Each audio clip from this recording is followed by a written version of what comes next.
Welcome to day 21 of me building a billion-dollar business in public. Without further ado, let's dive straight into it. So first and foremost, we're going to cover YouTube Q&A, where I'm going to be answering your guys' questions that you leave in the form of YouTube comments. So if you want to ask me a question, drop a comment down below. Next, we're going to get into the main topic of today's video, which is how to go from employee to founder.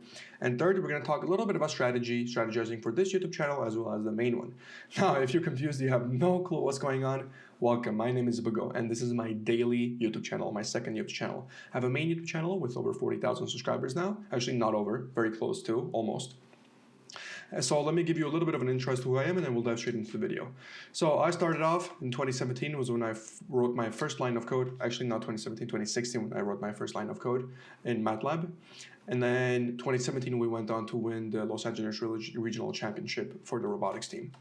Afterwards, I went to UCLA to study the human consciousness, part of the Elegant Minds Club. Then I went to NASA as a computer engineer. Then I went to Fortune 500 as a software engineering consultant. I consulted for some of these companies alongside 17 others. I had one of the fastest promotions from junior to manager level in about 3 years. Then I quit to found AB Analytics. And now I run Koto CEO alongside AB Analytics. And essentially with these two, I hope to get to $1 billion. Now, progress-wise, we got 990 million to go. So we've only maybe filled out just this much. But if you want to learn more, because I skipped a lot more wins and even more losses, head out to my personal website. It'll be down in the description below. Without further ado, let's get straight into the video. So we got a couple of comments.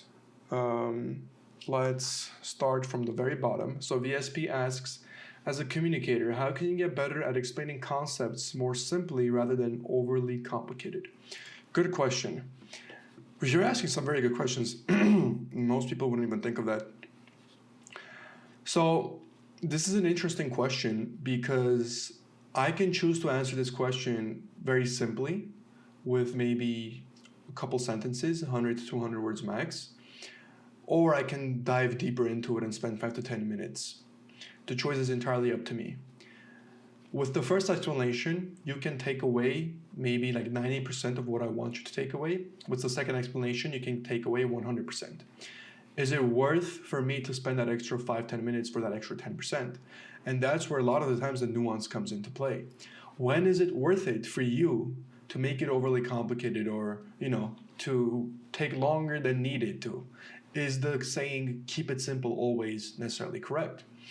Because if it was, you wouldn't have long-winded podcasts, you wouldn't have long-winded interviews, you wouldn't have long-winded books even, right? There's some books that span, let's say, 50 to 100 pages, and some books that go into thousands and thousands of pages. Count of Monte Cristo, one of my favorite books in terms of, fictional books. Why is it so long? Because the story has to be told, right? So in terms of explaining concepts more simply rather than overcomplicating it, you first have to understand, do you have to overcomplicate it? And I know overcomplicated kind of has a negative connotation to it.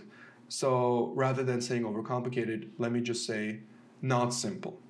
Do you want to always simplify everything, or are there certain situations where you shouldn't simplify? And if so, how do you go from, let's say, non-simplifying it to simplifying it? What do you choose to keep and what do you choose to not keep? So let's talk about that. Now, you've already probably seen me talk about this a lot, but this is, in my opinion, the Pareto principle, the most important principle on the entire planet. If there's one thing you want to understand, it's the 20-80 rule. 20% of your actions give you 80% of your results. This is true for anything. This is true for literally making money. This is true for being healthy. This is true for fitness, going to the gym. This is true for literally anything.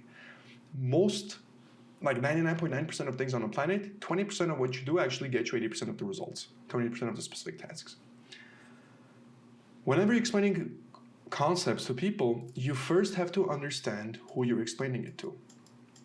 Because if I'm explaining it to a 5th grader, right, the words that I'm going to use, the type of analogies that I would make, the type of stories that I would tell would be completely different, because I have to take into perspective of who is a 5th grader. What do they know about life? Some analogies they might not understand, I might even confuse them even more. So the first question you have to ask whenever you're explaining anything is you start with the who. That's why oftentimes people always say simplify it. Because whenever you don't know who exactly you're speaking to, or whenever multiple people are going to be listening to you, you don't have the time to look out and see who it is and understand more about them.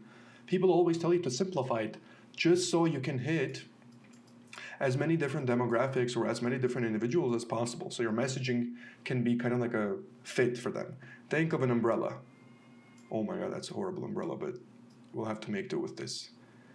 So imagine if essentially your communication skills, right, whenever you're talking, explaining a concept, and it's raining, you want to have the umbrella big enough to cover as many people underneath here as possible. If you are hyper-specific to one individual, that umbrella is going to be much smaller because you're only tailoring your message to that one individual. So in certain cases, you do want to simplify. So for example, whenever I'm talking about things like this in YouTube videos, generally speaking, I want to simplify, right? Because I want as many people to come under this umbrella to understand what I'm talking about and to watch my videos.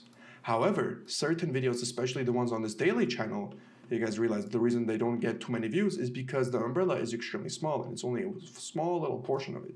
Because I want only hyper-specific individuals to come here because that's who I'm talking to. For example, even though, let's say an accountant might find this video useful or helpful, guess what? I'm not making this video for an accountant. I'm making this video for a very specific type of a software engineer, okay? That's what's going to determine whether you're going to simplify it or whether you're going to overcomplicate it. And let's say, okay, I understood that, but if I generally tend to overcomplicate, how do I learn to simplify? Well, you go back to your who. You understand who is it are you talking to? Are you talking to a fifth grader? Are you talking to somebody, with the same knowledge as you? Are you talking to somebody potentially more knowledgeable than you? Identify who it is you're talking, and then string along the data points that you're going to be talking about in your mind. Because let's say you have a conversation with somebody, you already have a set of key topics you want to cover, a set of, like interests you want to talk about, whatever the case, whatever the plan is, whatever the agenda is. The way you simplify it is you remove all the redundant information and you refer to the Pareto principle. What 20% of the things can I say that will get them 80% of the results? Let's take, for example, a stand-up meeting. Most of you will be familiar with this at a typical 9 to 5. Whenever your manager says, okay, give me the updates for, let's say, what's been happening in the week, you have an option of going about every single day what you did for the 8 hours a day. That can take a lot of time. Or what you do is you narrow it down and you say, okay, what can I talk about? The 20% of the things that I did that contributed to 80% of the results. And then you compress all that information, right? You cut out 80% of it and you only leave the 20. For example, if you did a bug fix, if you did whatever the case, right? You'll choose the top 20 that contributed the most to whatever you needed. And then later, in the form of maybe a text message or a form of an email or written communication style, you can talk about the rest. But generally speaking, you always want to highlight the top 20% most important things that will lead to 80% of the results. Okay, but the key here is once again identifying who. So hopefully that answered your question, VSP. Then Mike says, can you share with us some specific examples of what those high impact tasks, oh, what a coincidence, 20% look like for A/B analytics? More importantly, what's your thought process for identifying them? Do you have a framework or criteria you use? And how often do these priorities shift as your businesses evolve? Once again, great question. So yeah, specific, I can tell you right now. Right now, the 20% for A/B analytics as of this moment are cold emails. That's what we've been focusing on. And the answer to your next question, what criteria do you use? It's as follows. So right now, our fulfillment is amazing. Our onboarding, right? Onboarding, fulfillment is amazing. How do I know? Because our churn rate is extremely low. It's extremely low, okay? Our churn rate is extremely low. Our LTV is actually quite high. The only issue now that we have, the quote-unquote issue, is our revenue is capped because of leads, right? Lead flow. We only work on referrals right now and in-person client acquisition, which doesn't get us too many. Now, it's true we charge very high tickets so we can get away with it, but right now we usually only work with 10 to 20 clients a month, right? Some of them have been with us for a very long time. Others get onboarded through referrals. Maybe they're not as high ticket, but nevertheless, at any given moment, we usually have 10 to 20 clients in our portfolios. So the way we choose, or specifically I choose, what 20% I'm going to work on is, okay, What do I need to do as of this moment? What's my bottleneck? My churn rate is good. My LTV is good. My clients are happy. My fulfillment is really good. What am I lacking? Well, currently I want to make more money. How do I make more money? What's the 20% of the things that I can do to make more money, right? Versus the 80. So let me explain what would be an 80. Well, I can further even work on lowering my churn rate. That could maybe, just maybe, get me another 25K in monthly recurring revenue. Okay, but that's not a lot of money, is it? I can maybe work on getting a higher LTV, right? Okay, how can I do that? Maybe charging them more? Yeah, but I already charge them a lot more. Let's say out of each client, I get another 10K. So let's say 20 clients, that's another 200K, right? This is for the year, let's say. And then maybe raise my prices overall too. So instead of my minimum offer of 25K, it becomes 30K. Sure, and then that nets me, for example, another 300K. I didn't do the math, by the way, this was just arbitrary. And annual recurring revenue. Okay. So I can either do that, or let me take a look to see what else I can do. What if I get more clients? Because if I can get more clients, right, then I don't have to worry about all of this stuff with my existing ones. And I don't know how these might impact them. I don't know if my prices right now, if they're already like very high, if they're perfect, I can maybe increase them and maybe I can get good results, but I know for a fact that might affect churn rate down the line, right? So I have to do all these calculations and I have to test them first to be confident. And frankly, that's not too much money. That's not an extra amount for the risk that I might take, right? Or the test that I need to conduct. Instead, if I focus on getting new clients, guess what? Each client that I get in can be, let's say, 100K in monthly recurring revenue if I get a really big one, right? Nevertheless, if I just do more outreach, if I spend all that time on doing more outreach and I get 5 clients that give me 25K a month, right? That's 125K I can get an MRR. So the 20% task for me right now, as of this moment, is lead generation. Because I already have all my other buckets sort of full. There's no point in pouring more water and trying to really get it such that it's full to the brim. It's gonna overflow, it's gonna leak up, right? So I don't want that. I wanna focus on a bucket that's maybe not as full as of this moment. And for now, that's lead generation. I don't have a consistent, let's say, pipeline of leads every single month that is coming to me. Now I do, but not in great numbers, right? And frankly, sometimes I want to work with bigger firms that I can choose to charge 6 figures, right? Now, if I had a firm that was coming to me and I was charging 6 figures every single month, I would already be way past the 10 million mark, right? But we're not there yet. Most of the stuff that we get on a month-to-month basis that's relatively consistent are smaller firms. We're getting, anywhere from like 25 grand to 50 grand about from them in terms of like monthly recurring revenue that I'm talking about. So for me, I have to do lead gen. That's why we focused on lead gen. Now, within lead gen, there's multiple things that I can do, right? There's a variety of things I can take on. Do I run ads, right? Do I, set up a referral program maybe, try to boost my referral program even more? Do I do cold emails? Okay, now I have to do the same exact 80-20 here. Guess what? I already do have referrals. It's already working relatively well. This will be part of the 80% because there's only so much that I can level it up.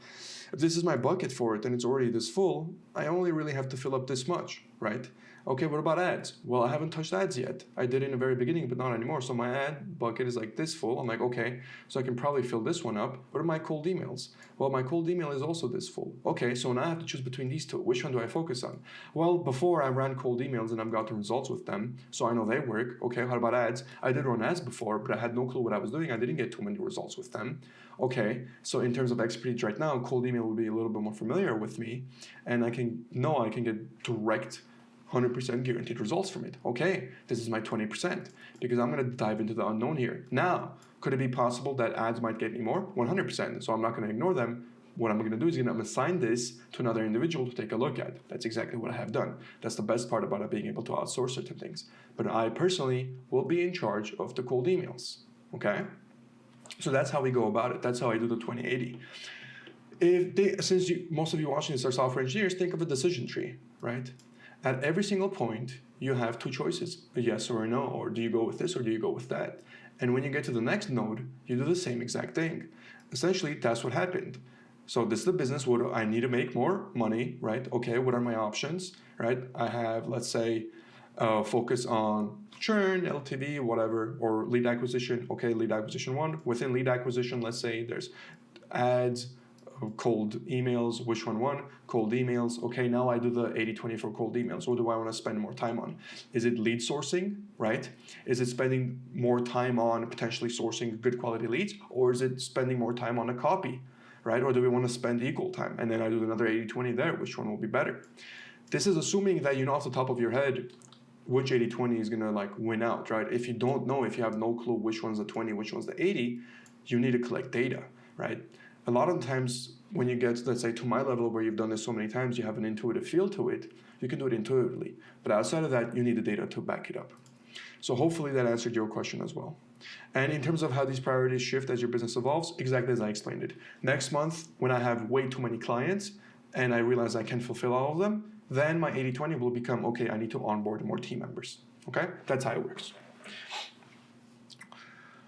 Okay, let's take a look at the next question. So the next question I actually saw right before I recorded the video, so that's why I wanted to kind of focus on this, because Mig asks, discuss about the change of mindset that we need to have in order to change our behavior from employee to employer. If I worked all my life for others' businesses, I barely see myself selling, even though it's something I always have hoping for to do. So confused, lol. Okay, main topic of today's video, how to go from employee to founder. There's a billion things I can talk about. I think fundamentally speaking, there is one thing you need to understand. Now, I'm gonna get a little bit into religious talk. It's not necessarily religious, but I do want you to pay careful attention because of the point I'm going to make, okay? I don't know how many of you guys are religious, but do listen to this, it is quite important. So, you all know the story, right? Man is made in the image of God, and then the first thing that we know about God, at least from the Abrahamic religious text, right, is that he created the world. So first thing that is revealed about him is not his benevolent, he's all-knowing, he's all-powerful, it's that he's a creator. And then humans are made in the image of God. So humans are creators. If you take a look at all of human history, right, very few individuals have been responsible for 99.9% of the changes you have seen. All the inventions, most of the economic, right, political, ideological, philosophical advancements can be attributed to very few individuals. I would say maybe 0.00001% of mankind is responsible for like 99% of everything that you see in this day and age, right? These individuals, the one thing they all have in common, right, they are creators and they are adventurous. Okay, they love adventure. So this is also another thing, if you're like a religion nerd, all of the individuals in the Bible, whether they were good or bad, they were all adventurous in terms of like the quote-unquote protagonists, main characters. And they were partly creators as well. So the point I'm trying to make here is to go from employee to employer, the biggest shift that has to happen in your mind is you need to understand your role as a human being on this planet. Now, you might be a little bit surprised because of the philosophical angle this video just took, but promise you will make sense. Continue watching. The number one thing that humans have an advantage in over every other creature on this planet is our creation, right? We built weapons to take down animals that are far physically stronger than us. We created tools to build buildings that one could only dream of. We built cars to be able to traverse the landscape, right? We built planes to go to different continents. Everything that we can do as of this moment is due to creation, right? Nothing else can really copy this. So creation and innovation led to us being overpowered because there are animals way physically stronger than us, there's a lot more dangerous things, and yet we overcome all of them. And even same thing in the current world too, right? With wars that are being fought, it's whoever created the stronger weapon, right? Whoever has the most devastating weapon and things like that. Creation is our unique superpower. It's what we can use to pretty much conquer any type of problem, regardless of what the problem is, for the better or worse. So if creation, right, or creating, I should say, is sort of like the key to this, the secret to this, there's a very big emphasis put on it, that should tell you how you're going to go to an employer. you need to be in a role of creating. Because as an employee, you're not really creating. Okay, what are you doing? Employee is what is called a task executioner. You're not creating anything. You are being told what to do, whether you want to or not. There's no innovation, there's no creativity, at least for most software engineers. All you're really doing is you get a list, A, B, C, and D, and you have to convert that, so a set of commands, to an actual product. So somebody gives you technical requirements, and then you put that into a software. It's more so like a translation from different one medium to another. But I wouldn't necessarily say this is genuine creation. Because genuine creation, right, has to come from what we talked about here, adventure. You have to be adventurous to be able to genuinely create. Here's what I mean. Any business owner that you see, anybody that changed the world, any billionaire, even just your local business owner that's making $10 million a year and you have no clue what he's doing and he's living a very happy life, they all at one point in time had to make a mental decision that I am not going to live how I'm living. In a way, they had to kill their unadventurous self. That sounds a little bit morbid, or unalive, I think. Hopefully YouTube doesn't ban me or something. They had to unalive their unadventurous self, because the concept of even creating something, it's risky. You're getting into something you don't know. It's an unknown. So you have to be very, very comfortable with that adventure aspect. So the biggest takeaway from this explanation that I want you to know in terms of, how do you change your behavior? It's to understand that you need to be a little bit more adventurous. Take more risks, right? Be comfortable with the uncomfortable. And trust yourself more, believe in yourself more as somebody who was made in the image of God and as somebody who is able to already accomplish so much that you have accomplished in life, to be able to create a solution to any problem that you face. Now, I'm not only talking about a business solution, I'm talking about in your own life, right? Trust yourself to be able to create a solution, because you are at its core, at your core, you are a creator, okay? It's this mindset that if you identify with and you understand, this becomes very easy. When you say, I barely see myself selling, even though it's something I'm hoping to do, right?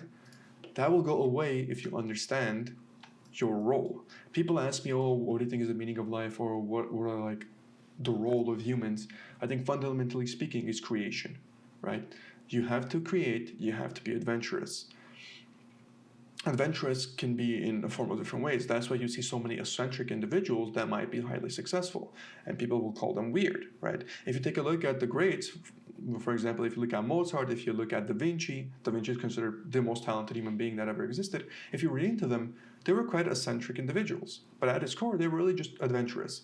Each person had their own adventure they wanted to follow. Each person had their own weird quirks, and all of them were creators, right? At its core, they created a lot. Some small things, some big things, but nevertheless, it was compounding and it was very consistent what they were creating. So as a software engineer, everything changed for me when I understood that I have to create and I have to be adventurous. Hence, me quitting my job was my adventure.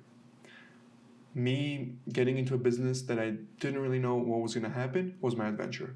Me having days where I didn't know where the heck I'm going to make money from was my adventure. And each time I was put in an adventurous situation, it's the fact that you're not bored. You're not bored. You're a little bit stressed, right? And I have a saying, there is such a thing as an optimal amount of stress, and it's not zero. You have responsibility. But more than anything, you have this weird sense of self-confidence. There's no better feeling in the world, at least I can speak from the perspective of a guy, right, a man. There's no better feeling in the world than for the first time making money on your own without having to rely on an employer. I think it's the coolest thing when you think of something, you think of a problem, you create a solution, right? During that time, you've already found a customer, you've pitched it, you've sold it to them. And when you take a look back and see, okay, who did this? You did. every single step that you took, right, created a new pathway, a new node. Okay, I emailed this individual. Perfect. Did they reply? They did. Okay, what did you say later? Blah, blah, blah, blah. Got them on a sales call. Blah, blah, blah. Sold them, collected the payment. All these steps that you had to take, right? It's the coolest feeling. So if you want to see yourself selling, if you want to see yourself getting into a business, if you want to see yourself doing all these things, you have to understand that you need to be a little bit more adventurous, and you need to trust yourself enough, trust your creator inside you enough to be able to navigate whatever challenges that are going to come your way, right?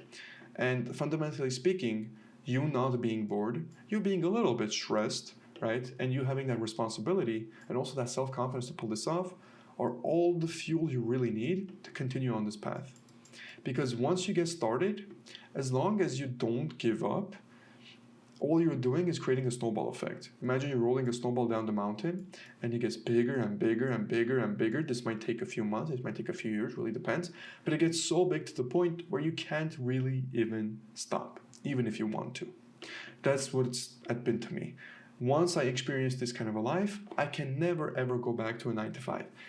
Money aside, it's the adventure. I would get extremely bored. I would get so bored I wouldn't know what to do, right? Because once again, there's no adventure in a 9-to-5, at least not in the traditional sense.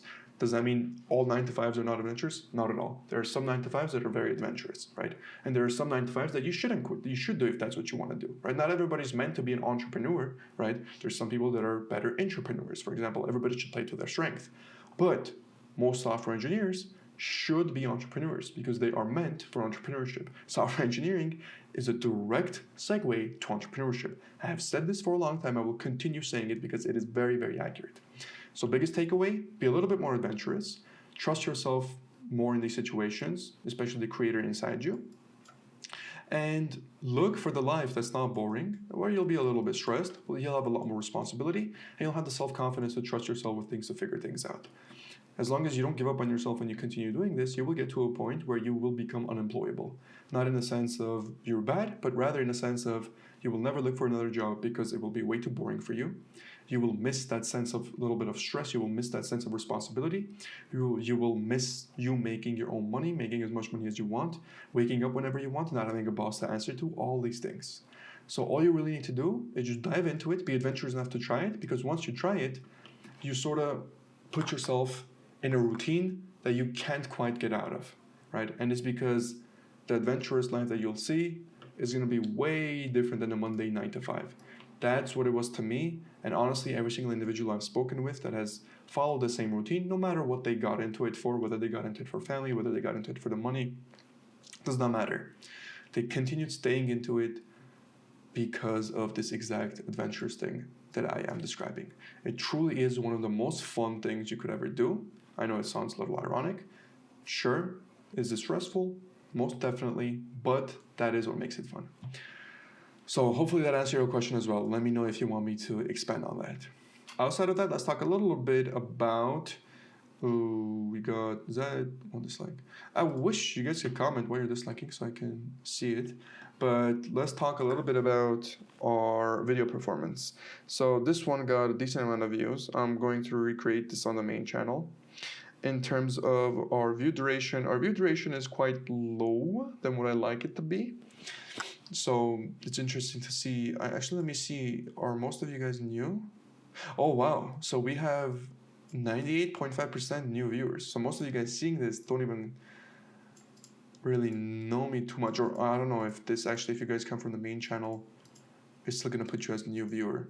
But we only have 1.5 casual and then less than 0.1% regular. Interesting. Okay.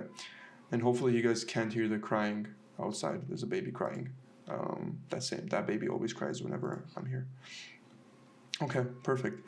In terms of who our audience is, we got 1.3% female audience, mostly from the United States, which is great to see, 30% United States, and then 25 to 34 range, perfect. We want to get a little bit more on this side, more older individuals, more older folks, because that is who I'm targeting, right? 18 to 24 still, you guys are more than welcome to watch, but you are most likely not who I want to work with, right? You guys wouldn't be mid to senior level engineers. Well, some of you will. But that's pretty much it for today's video. Let me know how you guys liked it. If you have any questions, please drop it down in the comments below and I will answer it. And without further ado, I think that's pretty much it. As always, thank you so much, really, for sitting through and watching it, and have a good one.